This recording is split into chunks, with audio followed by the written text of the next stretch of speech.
eu e o pastor Fernando, a gente estava conversando ali um pouquinho antes, né? E vou pegar esse gancho aí da nossa conversa.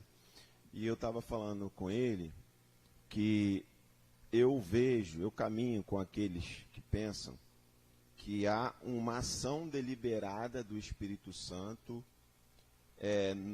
na escolha do autor do livro, justamente por conta dessa característica que ele tinha.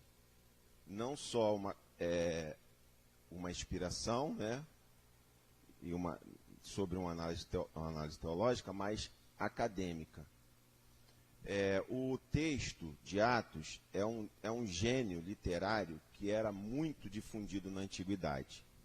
E quando a gente fala de antiguidade aqui, a gente fala do mundo grego. E mundo grego é Roma e Grécia e todo aquele cenário onde se passa, onde acontece o crescimento e os primeiros passos da igreja primitiva, que é o que relata basicamente, sobretudo, o livro de Atos.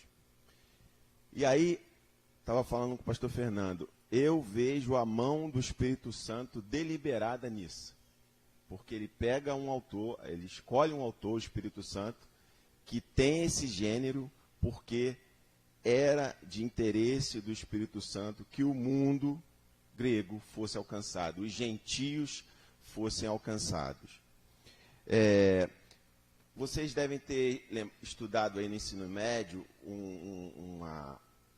um livro chamado A Odisseia, que é um clássico da literatura antiga, da literatura grega. E é um tipo de texto muito parecido com o texto, com o gênero literário em Atos, que é a narrativa de grandes feitos. Né? Você tem ali na Odisseia a narrativa dos grandes feitos de Ulisses. Né?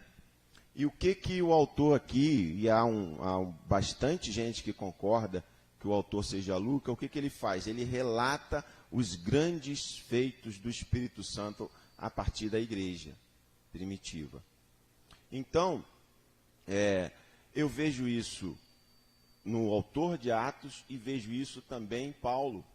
Uma escolha deliberada do Espírito Santo entre os apóstolos, alguém que tinha um preparo acadêmico melhor, mais destacado, tinha penetração no mundo antigo melhor do que os outros, por conta desse propósito que Jesus anunciou.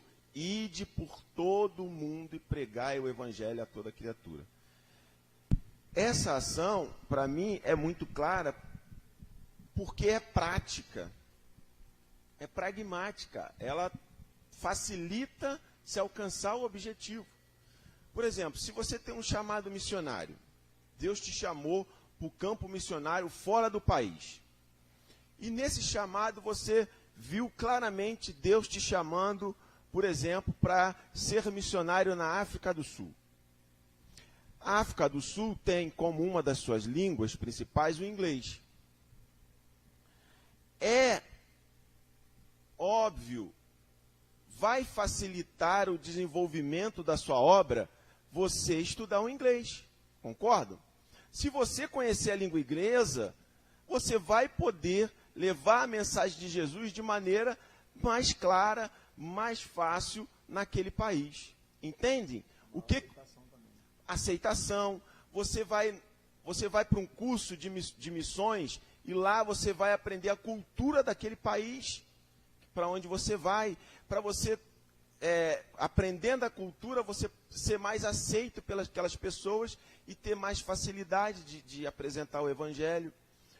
Tudo isso eu vejo nessa preocupação do Espírito Santo, nesses primeiros passos da igreja, em escolher pessoas que têm esse preparo. É lógico que isso não é uma regra fechada.